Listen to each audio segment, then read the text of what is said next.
इतिहास में अनेकों लड़ाइयां व युद्ध लड़े गए हैं जिन्होंने इतिहास में अपनी अमिट छाप छोड़ी है। पर कुछ ऐसे भी युद्ध लड़े गए हैं जिनका इतिहास में कोई जिक्र नहीं मिलता या उनको इतिहास के पन्नों से गायब कर दिया गया। ऐसा ही एक युद्ध है दत्तानी का युद्ध, जो भारतीय इतिहास का एक महत्वपूर्ण युद्ध है, पर इसे इतिहास के पन्नों से गायब कर दिया गया। नमस्कार दोस्तों, आपका स्वागत है मेरी YouTube वीडियो सीरीज पर हूँ भारतीय युद्ध के एक और वीडियो में।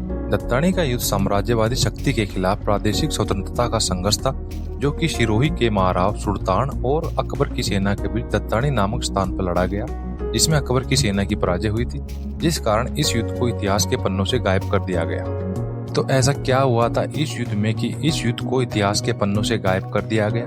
कैसे इस एक ही युद्ध में अकबर की सेना के 9 सेनापतियों की मौत हुई थी और कैसे यह युद्ध अकबर के महान होने की छवि पर एक बहुत बड़ा प्रश्न खड़ा करता है? तो जानते हैं यह सब इस वीडियो में। तो कहानी की शुरुआत होती है 1571 ईस्वी में, जब सिरोही पर महाराव मानसिंह का शासन था। महाराव मानसिंह की हत्या धोखे से कल्ला परमार ने कर दी थी और मरते समय उन्होंने अपने चचेरे भाई राव सुल्तान को अपना उत्तराधिकारी घोषित कर दिया था, क्योंकि उनकी पत्नी की एक भी पुत्र संतान नहीं थी।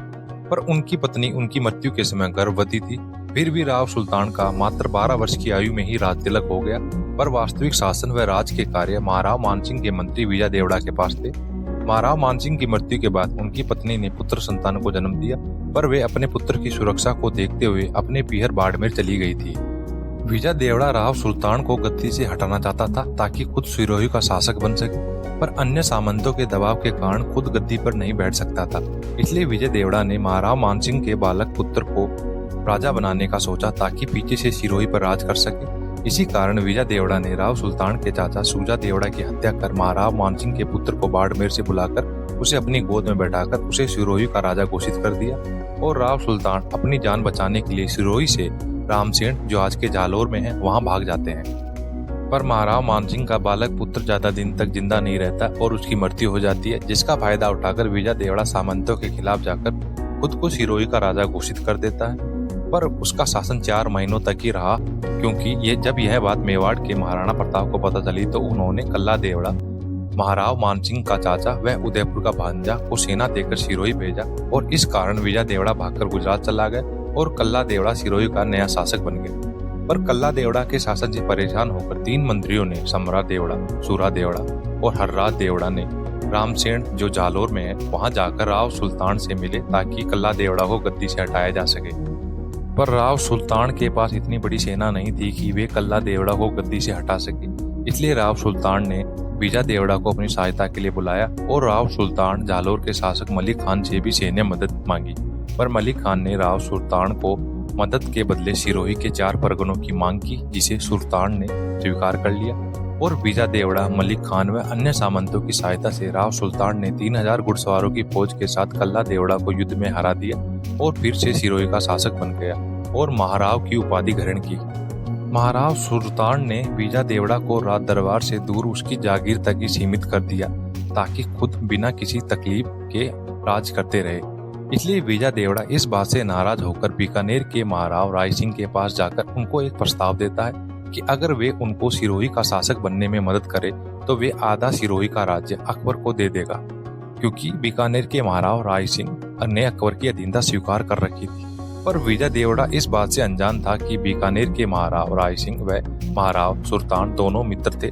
इसलिए महाराव राय सिंह ने यही प्रस्ताव महाराव सुल्तान को दिया कि वे विजय देवड़ा का खात्मा कर देंगे अगर महाराव सुल्तान अपना आधा राज्य अकबर को दे देगा। और महाराव सुल्तान ने राय सिंह का यह प्रस्ताव स्वीकार कर अकबर को अपना आधा राज्य दे दिया। और अकबर ये आधा राज्य महाराणा प्रताप के भाई जगमाल सिसोदिया को जागीर के रूप में दे देता है, क्योंकि जगमाल सिसोदिया ने बहुत पहले ही अकबर की अधीनता स्वीकार कर ली थी। और क्योंकि अकबर सिरोही के रास्ते उदयपुर को जीतना चाहता था और जगमाल की पत्नी महाराव मानसिंह की पुत्री भी थी, इसी कारण अब सिरोही के आधे राज्य पर जगमाल का अधिकार हो जाता है। अब सिरोही पर 2 राजाओं का राज था और सिरोही की हालत एक मियान में 2 तलवारों जैसी हो गई थी। इसी बीच जगमाल की पत्नी ने जगमाल को उकसाया कि सिरोही पर सिर्फ उनका ही अधिकार है, क्योंकि वे महाराव मानसिंह की पुत्री है और महाराव सुल्तान कौन होते हैं सिरोही पर राज करने वाले। और एक दिन महाराव सुल्तान की अनुपस्थिति में मौका पाकर जगमाल और विजय देवड़ा, जो महाराव सुल्तान से बदला लेना चाहता था, मिलकर महाराव सुल्तान के महलों पर आक्रमण कर देते हैं, लेकिन सिरोही के सामंतों की बहादुरी से पराजित होकर दोनों पीछे लौट आते हैं। इस वजह से जगमाल और वीजा देवड़ा दोनों मिलकर अकबर से मदद मांगने जाते हैं ताकि पूरे सिरोही के राज्य पर उनका अधिकार हो सके। और अकबर मदद के लिए राजी भी हो जाता है, क्योंकि अकबर को लगता था कि सिरोही को जीतने के बाद वो जगमाल के जरिए महाराणा प्रताप को हरा सकता है और मेवाड़ पर अधिकार कर सकता है। अकबर ने जगमाल को अपनी शाही सेना के साथ मारवाड़ के राय सिंह राठौड़, जो राव चंद्रसेन के तीसरे पुत्र थे, वह दांतीवाड़ा के कोली सिंह की सेनाओं के साथ सिरोही भेजा और जगमाल ने इस फौज की मदद से सिरोही पर चढ़ाई की और राव सुल्तान अपने परिवार व फौज सहित सिरोही छोड़कर आबू के अचलगढ़ दुर्ग में चले गए और जगमाल ने सिरोही को आसानी से जीत लिया और अचलगढ़ पर भी चढ़ाई करने का फैसला किया, क्योंकि उसे लगता था महाराव सुल्तान शाही फौज के लौटने के बाद फिर से सिरोही पर आक्रमण कर सकते हैं। अब बात करें इस युद्ध की, तो जगमाल ने अचलगढ़ पर हमला करने का फैसला किया और अचलगढ़ पर हमला करने से पहले उसने महाराव सुल्तान के सामंतों के ठिकानों पर आक्रमण करने का फैसला किया ताकि सुल्तान को युद्ध के समय कोई सैन्य सहायता न मिल सके। इसलिए अचलगढ़ से 2 कोस दूर दत्तानी गांव में जब जगमाल की सेना सामंतों के ठिकानों पर आक्रमण करने के कारण बिखर गई, तो महाराव सुल्तान ने अपने मंत्री समरा देवड़ा और अपनी सेना के साथ मिलकर 17 अक्टूबर 1583 को जगमाल अकबर की शाही फौज पर आक्रमण कर दिया और बड़ी कुशल रणनीति से और बहादुरी से यह युद्ध लड़ा। और यह युद्ध इतना भीषण था कि इस युद्ध को दूसरा हल्दी घाटी का युद्ध भी कहा गया। इस युद्ध में सुल्तान की वीरता को देखकर अकबर की सेना चकित रह गई और युद्ध छोड़कर भाग खड़ी हुई और अकबर की आधी सेना इस युद्ध में मारी गई। महाराव सुल्तान ने यह युद्ध जीत लिया और इस युद्ध में जगमाल सिसोदिया, राय सिंह राठौड़, कोली सिंह को मिलाकर अकबर की सेना के प्रमुख 9 सेनापति मारे गए। और यह युद्ध अकबर के लिए बहुत बड़ी हार था, क्योंकि यह एक पहला युद्ध था जिसमें अकबर की सेना के इतने सेनापति एक साथ मारे गए।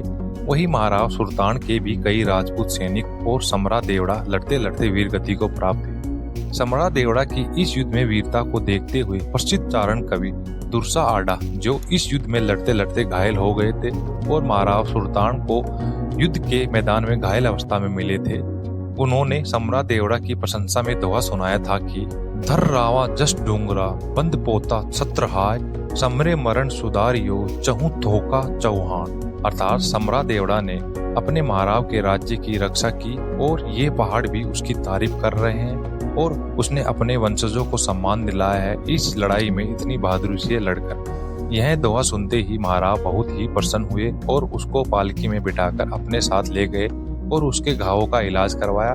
फिर उसे आराम होने पर उसको अपना पोलपान बनाकर अच्छी जागीर भी दी। दुर्सा आडा को प्रथम राष्ट्र कवि भी कहा जाता है। बात करें इस युद्ध के परिणामों की, तो इस युद्ध के बाद महाराव सुल्तान की वीरता से प्रभावित होकर महाराणा प्रताप ने अपने बेटे अमर सिंह की पुत्री का विवाह महाराव सुल्तान से करवा दिया था। इस युद्ध के बाद एक कहावत चल पड़ी थी कि नाथ उदयपुर न नमियो, नमियो न अभूत नाथ, अर्थात ना तो उदयपुर के महाराणा प्रताप ने पराजय स्वीकार की, न ही सिरोही के राव सुल्तान ने। अबू फजल ने अकबर की इस हार को छुपाने के लिए इस युद्ध का वर्णन नहीं किया, बस इतना सा ही लिखा कि जगमाल और राय सिंह सिरोही के महलों में सो रहे थे, तभी राव सुल्तान ने धोखे से उनको मार दिया था और अकबर ने इस युद्ध को इतिहास के पन्नों से हटवा दिया ताकि खुद की हार को छुपाया जा सके। और आगे चलकर वामपंथी इतिहासकारों ने आजाद भारत के इतिहास में भी इस युद्ध को गायब कर दिया ताकि वे अकबर को महान साबित कर सके। पर यह युद्ध अकबर के महान होने की छवि पर एक बहुत बड़ा प्रश्न चिन्ह खड़ा करता है। महाराव सुल्तान बड़े ही वीर प्रकृति के राजा बने। उन्होंने भी मेवाड़ के महाराणा प्रताप की तरह अपनी स्वतंत्रता को ज्यादा महत्व दिया और इसी स्वतंत्रता के लिए उन्होंने अपने जीवन काल में 52 लड़ाइयां लड़ी, पर कभी भी झुकने को तैयार नहीं हुए। पर आज भी महाराव सुल्तान व इस युद्ध के बारे में लोगों को कोई जानकारी नहीं है, क्योंकि वामपंथी इतिहासकारों ने हमें हमारी असली संस्कृति व इतिहास से कोसों दूर कर दिया है। और मैं अपने वीडियोस के जरिए हमारी असली संस्कृति व इतिहास को आप सबके सामने लाता रहूंगा।